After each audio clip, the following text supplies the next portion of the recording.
Magandang oras po. Ito yung mutya ng langgam na crystallize. Buhay na buhay siya na para siyang dugos. Parang dugos ng putyukan. Yung itsura niya oh.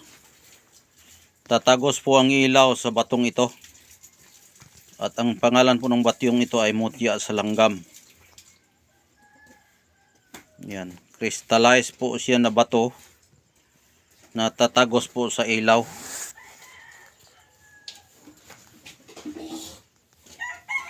Ayan.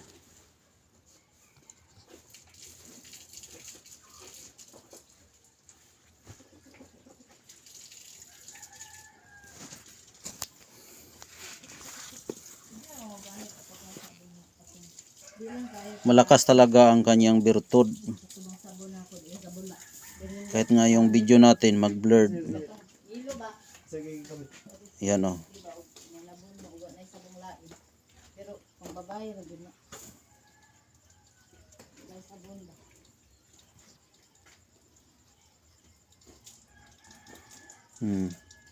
Liktarin natin. Oh. Tatagos talaga ang ilaw. Yan, liktarin natin. Yan. Tatagos talaga ang ilaw dito sa mutya ng langgam. Tapos testingan natin ito sa labas sa walang flashlight. Ayan, tumatagos talaga. Buhay na buhay po yung mutya ng langgam. Buhay na buhay po siya.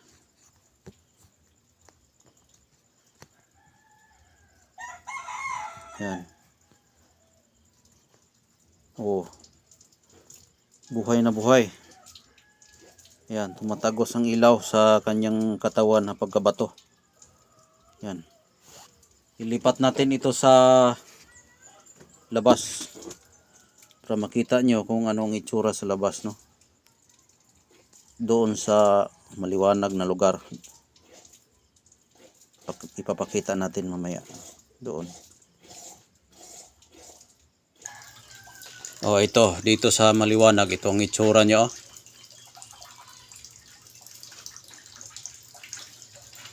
Yan.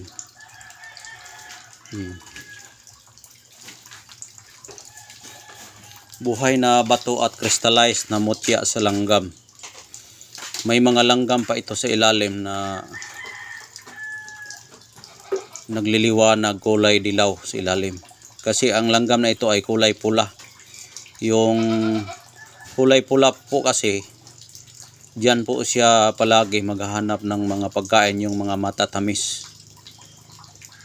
Yung matatamis. Nakuha ko po ito sa puno ng tubo. Tapos yung tubo may nakatira na langgam. At doon ko ito nakukuha. Meron kasing maraming tubuhan dito sa Negros. Oh, yan. Kaya yan ang itsura niya. Buhay na buhay po siya.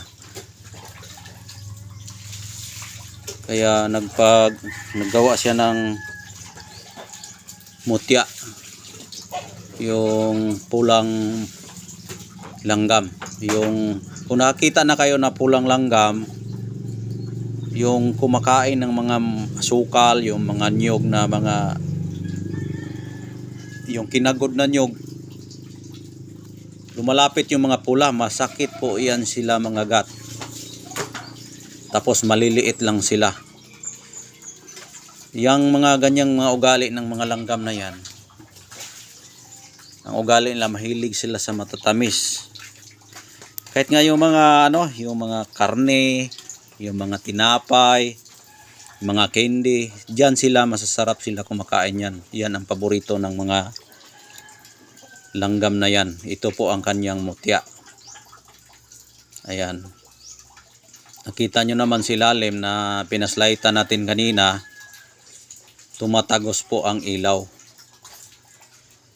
Dito yan, tumatagos ito. Buhay na buhay, crystallize siya. Makita nyo naman sa forma na buhay siya. Kung titingnan yung mabuti doon sa flashlight, para siyang dugos ng putyukan. Pero hindi ito dugos ng putyukan, no? Isa itong mutya ng langgam dahil ako nakakuha doon sa ilalim ng lupa. Doon siya namamahay. Ang mutya kasi ng langgam, kapag hanapin mo yan, nasa proseso, hindi basta-basta na magkuha ka lang. Marami kasing mga batong ganito ang itsura. Tapos hindi nila alam, ay magsabi na sila agad na mutya ng langgam. Pero ang tunay po na mutya ng langgam, may mga kahawig sila. Ganito ang mga itsura. May mga kahawig ang itsura. Yung ikaw mismo nakakuha sa ilalim ng lupa na pinagbahayan ng mga langgam. Hindi basta-basta na magsabi ka na mutya yan, tapos kinuha mo kung saan lang. May mga proseso yung pong pagkuha para malakas po yung birtod ng yung mutya. Na malaman mo yan ay tunay dahil ikaw ang nakakuha. Kaya ito ang mutya natin ng langgam na buhay na buhay. Yan. Buhay na buhay siya. Crystallized pa. Ang gamit nito ay pampaswerte ito sa negosyo. Sa trabaho. Maghanap ka ng trabaho, madali kang makakita, madali kang tanggapin. Kapag may binibinta ka, kapag dala mo ito, madali kang makabinta. Yan. Kaya swerte ito sa hanap buhay itong mutya ng langgam. Dahil yung mutya ng langgam at ugali ng langgam, araw-gabi po yan naghahakot ng pagkain para pagdating sa tag-ulan ay mayroon silang maiipon na pagkain, hindi na sila maghanap ulit. Kung nakakita na kayo ng langgam, araw at gabi po yan sila naglalakad sa kanilang pinagdadaanan sa nilakaran, naghahakot po yan sila ng pagkain. Kaya sa paghakot nila ng pagkain hanggang marami na sila talaga na pagkain na iimbak, doon na sila mag-stay sa kanilang bahay, namumugad na sila doon. Sobrang tagal magpugad sila doon, meron silang kumbaga Diyos ng mga langgam. Yan, ganito na po ang itsura sa kanilang Diyos. Ito ang Diyos ng langgam kasi masasabi natin Diyos ito ng mga langgam dahil ito ang birtud at mutya nila na dito sila naghuhugot ng lakas at nagiging langgam sila na hindi na sila magpakamatay dahil nga may birtud na sila at kapangyarihan. Kapag dala mo ito, malakas ang aura mo sa pagnegosyo, sa pagtrabaho, maghanap buhay. Yan po ang birtud nito. Kung sa dipinsa naman, yung dipinsa ng langgam kasi hindi yan pwede magpabungkal o basta-basta mo na lang apak-apakan yung kanyang pamamahay dahil nga po yung mga gat po yung langgam. Tapos yung kagat nila kahit maliit lang yan, mainit talaga at masakit yung langgam. Kahit nga mga bata yan, hindi sila makakaya. Iiyak talaga yan sila dahil sobrang sakit. Kahit nga malalaki na mga tao pag makagat ng langgam, talaga, masaktan talaga. Yan ang birtud ng langgam. Sila masipag, sa pagproteksyon nila, makaproteksyon sila sa kanilang pamamahay. Malakas ang kanilang paghahanap buhay. Kaya swerte po yung langgam sa magdadala ng agimat nito. Yan ang agimat ng langgam. Tatagos po ang ilaw dito kapag crystallize yun. Mayroon din naman na hindi crystallize, yung kulay itim. Hindi siya crystallize, pero ang ibig sabihin yun, yung bato na virtudes na hindi na talaga siya, sa sobrang tigas na talaga, parang bakal na. Mutya din yun ng langgam, parang bakal. Ito iba din. Ang itsura niya, para siyang dugos na, parang ice siya, ice. Kasi lumalagpas po yung ilaw niya. Ayan po ang ibig sabihin sa mga kanya-kanyang birtod. Kasi ang langgam marami kasi.